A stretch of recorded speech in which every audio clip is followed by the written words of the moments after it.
그 아버님 말씀 중에 가장 인상적이었던 건 제 성적에 대한 부분이었어요. 아이가 열심히 하는 건 중요하지 않아요. 잘하는 게 중요하죠. 모두가 열심히는 합니다. 이렇게 말씀을 하시더라고요. 그 얘기를 듣는 순간에 마음이 많이 답답했어요. 고3이고 한국의 입시 현실이 어떤지 저도 상황을 겪어봤고 많은 아이들을 만났기 때문에 모르지 않잖아요. 그래서 아니라고 하기 어려웠습니다. 그렇지만 안녕하세요. 영쌤라디오의 소영쌤입니다. 저희 아이가 사춘기가 되었고 요즘 저는 제가 먼저 감정을 다스리는 연습을 하려고 노력하는 중입니다. 제가 먼저 한 발짝 뒤로 물러섰더니 아이가 날뛰던 거에서 한 발짝 물러서고 같이 저를 따라하는 경험이 있었습니다. 사춘기 자녀는 핸드폰, 게임, 여자아이 같은 경우는 화장, 여러 가지 문제로 마찰이 많이 생기지요. 공부를 해야 되는 시기에 다른 것을 한다고 부모님들은 굉장히 걱정을 하시고요. 아이들은 말을 듣지 않죠. 이랬을 때 내 말을 듣게 하는 것은 어떤 강요나 잔소리 이런 것보다는 작은 협력 관계를 한번 맺어보시기를 추천드립니다. 예를 들면 올리브영 같은 데를 같이 가셔서 아이가 좋아하는 화장품을 같이 골라주시고 대신에 화장을 하고 나서 지우는 게 중요하다 하면서 클렌징 제품도 사주고 어떻게 하는지도 좀 알려주시고요. 그랬을 때 자녀는 무조건 나를 간섭하고 못하게만 하는, 나를 믿어주지 않는 어른이 아니라 나를 돕고 나를 믿어주고 나를 이해해주는 사람이구나. 그랬을 때 조금 마음이 더 열리는 것 같습니다. 오늘은 조급함을 조금 내려놓는 연습에 대해서 이야기를 해보려고 합니다. 얼마 전에 제가 고3 학생을 상담을 했습니다. 그리고 나서 부모 상담 시간에는 그 학생의 아버님과 같이 이야기를 나누었어요.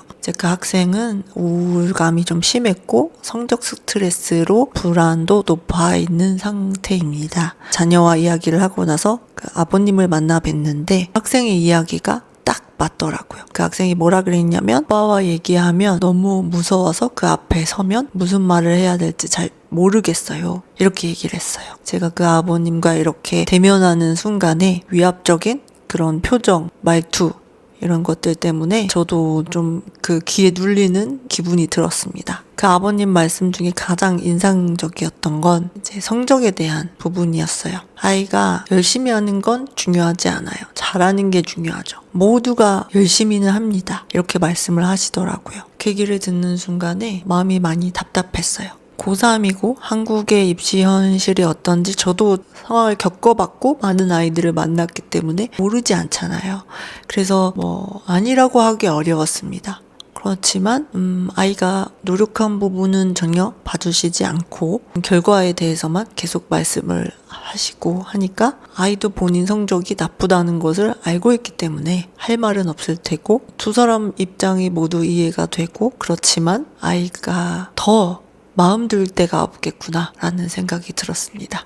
그래서 아버님께 조심스럽게 말씀을 드렸죠. 아버님 말씀도 맞습니다. 그런데 혹시 이렇게 생각해 보지는 않으셨나요? 아이는 나는 늘 부족한 사람이다. 노력을 해도 안 되는구나. 이런 부정적인 자기상이 어른이 되어서도 계속 가지고 갈 수 있는데 입시에 성공을 하거나 어떤 좋은 결과를 떠나서 본인에 대해서 계속 이런 자아상을 가질 수도 있는 것에 대해서 혹시 생각은 해보셨나요? 라고 말씀을 드렸더니 아버님께서 말씀을 잘 못하시더라고요. 직접적으로 아이에게 그런 말씀을 전하진 않았다고 하셨습니다. 그 아버님 굉장히 교양이 있고 되게 매너 있는 분이셨어요. 그래서 말씀을 안 하셨다는 그 말씀이 믿어집니다.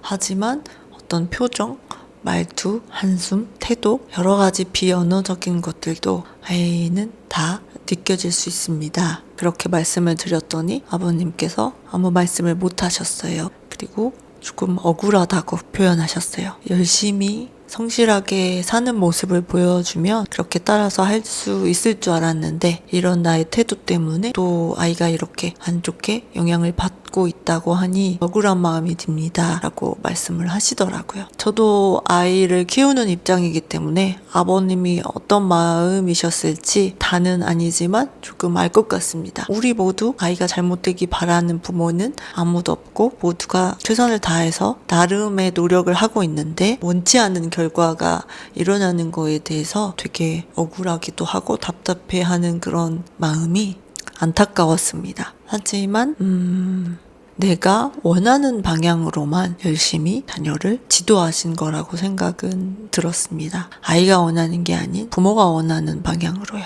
그리고 그 아버님께서는 상담실을 나가시면서 또 인상 깊은 한마디를 하셨습니다. 아이를 위해서라면 제가 할 수 있는 것은 다 해보겠습니다 라고 말씀하시면서 상담실을 나가셨습니다. 그 순간 굉장히 울컥했어요. 그 아이는 좋아지겠구나. 그런 희망이 되게 말할 수 없는 어떤 감정이지만 희망이 보였습니다. 그리고 저도 되게 치유받는 느낌이었어요.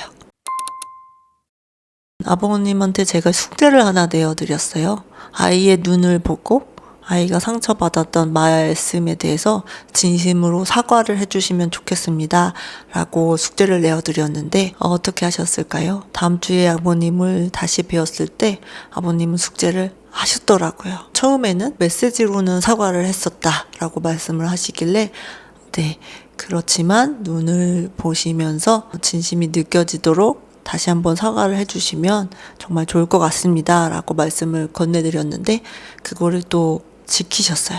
멋지다는 말로는 부족한 것 같습니다. 50년 인생을 살아온 분이 단숨에 그렇게 안 하던 행동과 말씀을 하신다는 거는 쉬운 게 아닌데 한 일주일 만에 모든 것이라고는 할 수 없지만 그래도 그렇게 그 정도의 노력을 하실 수 있다는 건 대단해 보였습니다. 그리고 아이는 어떻게 됐을까요? 아이는 처음 봤을 때 굉장히 긴장되었고 표정도 없고 잘 웃지도 않았던 아이입니다. 물론 아빠 얘기만 한 건 아니었지만 상담 시간에 종종 어떤 미소를 제가 관찰할 수 있었습니다. 그거는 분명 아버지의 어떤 변화를 아이도 느꼈기 때문이라고 제가 확신이 들었습니다. 부모님의 마음은 자녀를 사랑하지 않으시는 분들은 드물잖아요. 사랑하는 마음은 모두 가지고 있지만 태도도 부모님의 어떤 언행이나 표정 이런 것들도 굉장히 중요하다는 것을 다시 한번 느끼는 순간이었고요. 부모로 인해서 아이가 병이 들 수도 있고 또 되게 행복이 충만하고 든든하게 클 수도 있구나 또 한번 느끼는 시간이었습니다. 우리는 아이를 키우면서 조급함에 자꾸 빠져드는 것 같아요. 저도 그렇고요. 남들 하고 있는 거 안 하면 내 아이만 뒤처지는 거 아니야? 또 뭐 남들은 이만큼 컸는데 왜 우리 아이는 이렇게 키가 작지? 여러 기타 등등 여러 가지 어떤 조급함, 걱정, 불안들 때문에 결국에는 아이를 또 채근하게 되고 그래서 여러 가지 좋지 않은 말로 아이에게 화를 내죠. 저는 요즘에 화를 내기 전에 내가 이걸 정말 화를 내야 되는 게 맞는 상황인가 하는 생각을 한 번씩 하게 됩니다. 그래서 일단 소리를 지르고 싶거나 화를 내고 싶을 때 잠깐 멈추면서 제 마음의 소리를 다시 한번 들어보려고 노력하는 중입니다. 그런 어떤 마음과 노력들이 자녀 사이를 좁힐 수 있는 방법이 아닐까 생각해 봅니다. 공부에 대한 지원이나 어떤 공부 습관을 만들어주는 것은 사실 너무 좋죠. 혼자 또 하기 어려운 어린 나이에서는 엄마가 어느 정도 그런 공부에 대한 태도를 만들어주는 것들은 필요하다는 생각도 합니다. 그런데 모든 게 지나친 게 문제라는 생각이 듭니다. 그 어떤 공부 시간이든 태도든 공부량이든 뭐 이런 것들이 내 아이 기준이 아닌 다른 아이 그런데 그 다른 아이들 중에서도 잘하는 다른 아이가 기준이 되는 게 문제가 아닐까 싶습니다.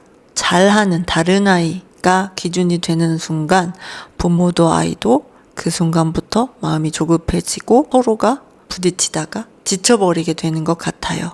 내 아이가 바라는 건 어떤 부모의 그런 과한 지원이 아니라 과한 관심이 아니라 그냥 나를 믿어주는 마음 그게 가장 원하는 게 아닐까 싶습니다. 실제로 아까 말씀드렸던 그 고3 학생도 아이가 가장 바라는 건 그냥 믿어주는 거라고 했어요. 조급함 때문에 정작 중요한 것은 놓치지 않으셨으면 하는 바람이 있습니다. 가장 중요한 것은 부모와 자녀 사이의 관계이지 싶습니다. 마음의 온도이고요. 마음의 거리를 말씀드리는 것입니다. 엄마도 완벽할 수 없고 그렇기 때문에 아이는 더 완벽할 수가 없습니다. 제 스스로도 저는 참 모자란 사람이라고 생각을 합니다. 그래서 내가 어떤지 좀 들여다보려고 하고 노력하는 중입니다. 아이가 원하는 것을 스스럼 없이 말을 할 수 있는 가정이 아이는 부모가 안전하다고 믿는 거기 때문에 그런 모든 가정이 되시기를 바라봅니다. 제가 오랫동안 영상을 비워두었어요. 좀 몇 달 동안 계속 뼈에 금도 가고 디스크가 와서 진통제로 이렇게 버티면서 좀 시간을 보냈는데 그렇기 때문에 뭐 아이 양육과 상담일 외에는 거의 뭐 다른 것을 신경을 쓰지 않으려고 했습니다. 되게 삶이 단순하게 그냥 다람쥐 쳇바퀴 돌듯이 그렇게 살았는데 삶의 패턴도 단순화되지만 생각도 단순해지더라고요. 그런 좀 쉬어가는 타임이 저에게도 필요했던 것 같습니다.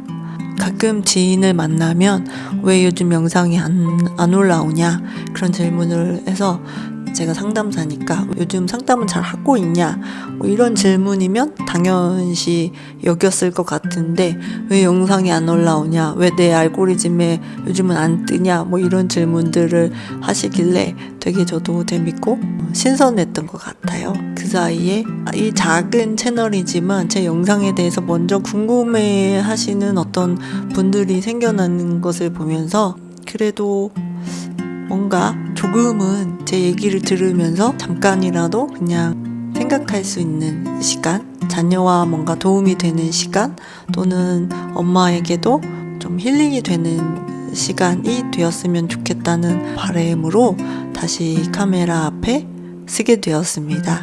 새로 구독해주신 분들도 너무너무 감사드리고요. 제 이야기에 조금 공감이 되신 분이 계신다면 구독, 좋아요 눌러주시면 저에게도 힘이 될 것 같습니다.